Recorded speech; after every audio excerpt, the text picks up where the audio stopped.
Et on vient de retrouver Olivier de Scutter. Je rappelle que vous êtes juriste et rapporteur spécial au Conseil des droits de l'homme à l'ONU. On vient de voir ce sujet signé Antoine Delpierre avec cette solution à deux États. Alors on en est encore loin, très loin même. Qui va pouvoir faire, selon vous, avancer le dialogue sur la question? Est-ce que l'ONU a un rôle à jouer dans ce dossier?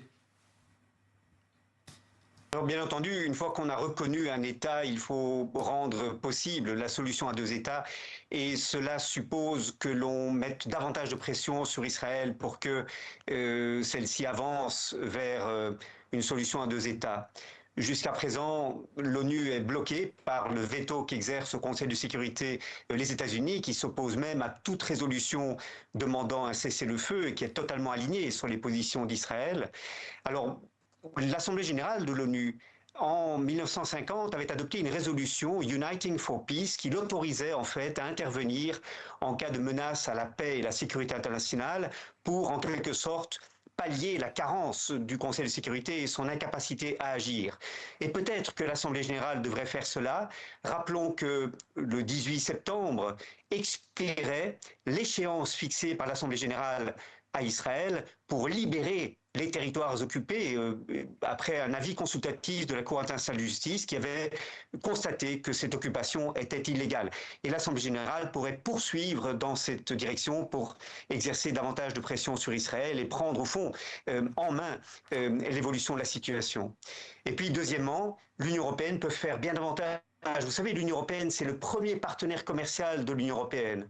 C'est 32% du commerce d'Israël. C'est chaque année 16 milliards d'euros de marchandises qu'Israël exporte vers l'Union européenne.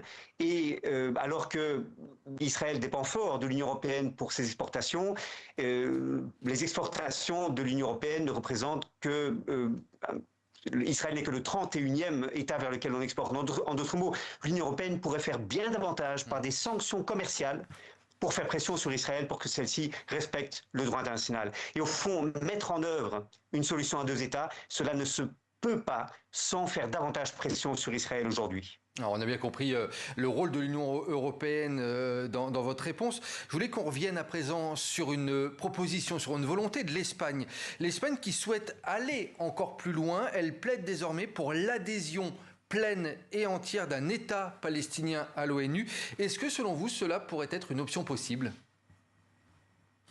Oui, vous savez, on a plus de 150 États aujourd'hui qui reconnaissent la Palestine comme État et la Palestine, de fait, en tant qu'État observateur, participe de facto aux réunions de l'ONU. Donc, cela ne changerait pas fondamentalement les choses. Ce serait un symbole de plus que de tirer les conséquences de cette reconnaissance pour que la Palestine devienne un État membre à titre entier de l'ONU. Ce serait honorifique, elle n'aurait pas de poids, c'est ça que vous voulez dire? Elle n'aurait pas davantage de poids? Je veux dire qu'elle est déjà présente dans les débats et il y a déjà un grand nombre d'États qui la traitent comme un État, donc ça ne changerait pas fondamentalement les choses. Une fois plus, cette reconnaissance demeurera purement symbolique si l'on ne fait pas davantage pour en tirer les conséquences sur le terrain. Aujourd'hui, l'extension des colonies, la guerre que l'on fait en réalité aux Palestiniens de Cisjordanie et l'anéantissement de Gaza rendent inconcevable l'exercice par l'État de Palestine que l'on prétend reconnaître de sa souveraineté. Et donc, on n'est pas tout à fait cohérent quand on s'attache au symbole, mais que sur le terrain, on ne fait pas suffisamment pour que les choses changent.